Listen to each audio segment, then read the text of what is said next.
Sergueï et Serge, deux amis qui ont déjà un peu bourlingué ensemble, en France comme sur les sommets d'Asie centrale, ont pour l'été 2013 le projet assez simple d'ouvrir une voie dans la face sud du Ron Tengri.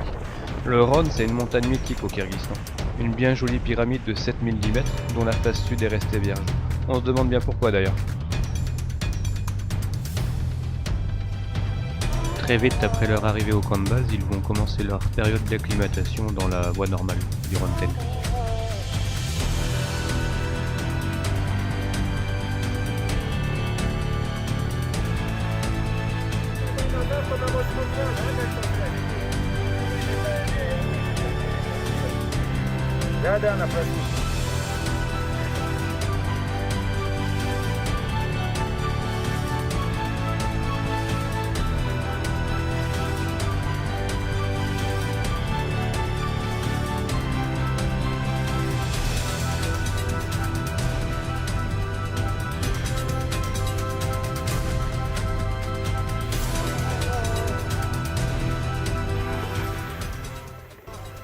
Ça s'appelle l'acclimatation. Donc, okay, a big thank you to these people who had make aspirin. Yes, because it's very useful. On est toujours durant la période d'acclimatation sur la voie normale du Ron et là on retrouve Serge et Sergueï en direction du camp 3.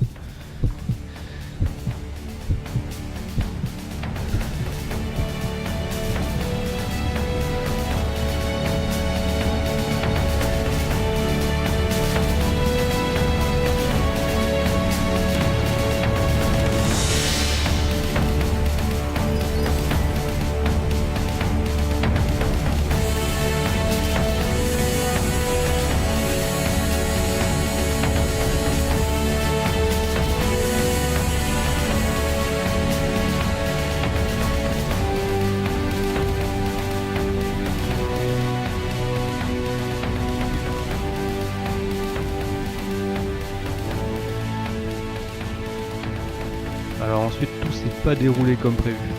On n'a pas d'image à vous montrer, les images sont restées quelque part dans la face sud, mais Serge va vous raconter comment ça s'est passé tout ça.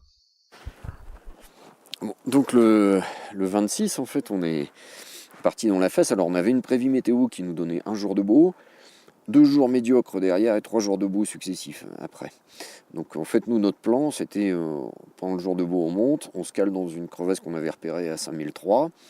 Et puis là, si c'est trop mauvais, on attend. Et puis après, on aura les 3 jours de beau, quoi. Donc c'est ce qu'on a fait. Donc la première journée, elle a été plus raide qu'on ne pensait. En fait, il y avait beaucoup de neige. On a pris en fin de journée, ça s'est dégradé. On a pris quelques petites coulées. Bon, bref, on est arrivé dans notre crevasse à 5003. Là, on est un petit peu rincé. Donc bon, on a monté notre tente. On s'est calé. Bon, ça nous semblait à peu près correct. Et donc on a mangé. Si j'avais connu la suite des événements, j'aurais mangé 4 fois plus. Et en fait, dans la nuit, là, vers 2h du matin, moi j'ai senti une coulée qui m'arrivait sur le côté. Donc Sergueï est sorti le premier, on peut pas sortir à deux en même temps, c'est une petite tente d'assaut. Puis il m'a juste dit ouais c'est pas grand chose, c'est une petite coulée quoi. Il avait à peine fini sa phrase qu'il y en a une deuxième qui est arrivée. Et là moi je suis sorti comme j'ai pu en attrapant pas grand chose. Donc je suis sorti avec un pied nu, l'autre j'avais un chausson interne de la chaussure d'Alpi. Et puis voilà, j'étais en caleçon à 2h du matin, à 5300 mètres en pleine tempête. Donc on s'est calé dans un coin, voilà, puis on a serré les dents en attendant qu'il fasse jour. Là, on a tout de suite compris que notre projet initial, il allait être quelque peu modifié. Et vers 5h du matin, en fait, on a commencé à creuser. Et donc on a vu apparaître le bout de la tente vers 9h du soir. Et on a réussi à tirer quelque chose de la tente à 2h du matin en réalité. Alors on n'avait rien pour creuser, on avait un piolet et un casque, très utile comme pelle à neige, mais enfin il y a mieux je crois. Donc voilà, là on était surgelé à 2h du matin, donc on s'est calé dans un coin en se disant que 3 heures après on pourra recommencer nos fouilles archéologiques et arriver à des choses un peu plus essentielles quoi. Et en fait 1h30 après on a pris une deuxième coulée qui a rebouché tout le trou qu'on avait creusé, toutes nos 22 heures de travail elles ont été foutues en l'air en 30 secondes. Bon... Et ben voilà, donc on a attendu que le jour se lève et puis on a recommencé à creuser. Mais bon, on était un peu moins efficace, plus fatigué, on avait des problèmes d'ophtalmie, on était obligé d'arrêter de bosser pendant 2-3 heures parce qu'on pouvait plus ouvrir les yeux. Et alors on a vu l'hélicoptère qui est resté très loin de la paroi, ils ne pouvaient pas approcher à cause du vent. Et donc eux ne nous voyaient pas en fait. Donc ils ont pris des photos qu'ils ont agrandi au camp de base. Et puis là, ils ont vu qu'il y avait que les 2 lascars et ils étaient à l'endroit où c'était prévu qu'ils soient. Donc finalement, ils devaient sans doute avoir un problème de radio, mais ça avait l'air d'aller pas si mal que ça. Voilà. Puis nous, on était comme des ânes là. Donc on a recommencé à creuser. Et en fait, vers 17h30, on a pris une 3e coulée qui a à nouveau rebouché tout le trou qu'on avait creusé. Et là, donc, on a décidé qu'il fallait qu'on descende. Sinon, c'était simple, on allait crever là. Et donc, on a un peu discuté. On a décidé qu'on descendait le lendemain matin.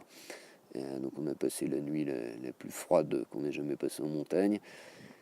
Et donc on est descendu le lendemain matin, alors on n'avait rien, on avait un piolet pour 2, on avait quelques sangles qu'on avait mises bout à bout, ça faisait 7 mètres, on n'avait pas de chaussures, on n'avait pas de crampons évidemment, donc il était hors de question qu'on redescende dans notre voie d'ascension, oui, on n'avait pas de corde pour faire de rappel,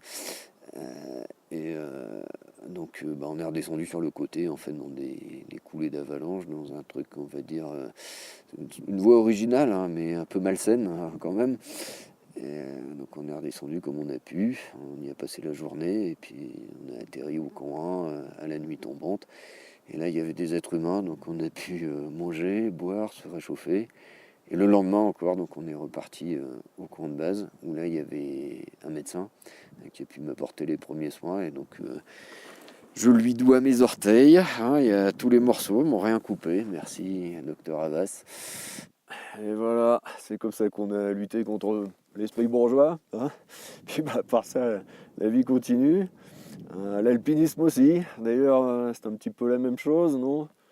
Bon allez, salut alors. Mais dis-nous Serge, c'est quoi exactement lutter contre l'esprit On est dans bourgeois? une cabane qui prend l'eau, on est en train de manger un truc à chier. Bon, vous dites c'est la merde, mais non. Il faut positiver. Il faut positiver. Il faut dire, on fait un truc vachement bien. Déjà, je retire mon chapeau. Et puis, on fait un truc vachement bien. En fait, on lutte contre l'esprit bourgeois. Carrément, on est venu là pour faire ça. Est-ce que vous voyez ce que je veux dire?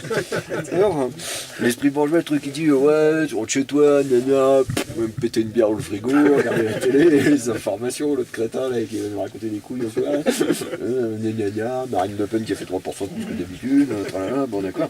Et ben non, mais ça c'est l'esprit bourgeois, tu rentres chez toi, là, voilà, là, tu mènes une vie héroïque. Là, tu vois, il fait un ton de merde et tout, t'es là, super truc, là, de la paella, dans la classe quand même, bon. Et voilà, donc, donc c'est héroïque. C'est bien ça. Vous bien, c'est héroïque. Tout de suite ça, mais ouais. Le mal de crâne passe un peu mieux. Une grosse tarte, là, dans la neige et tout.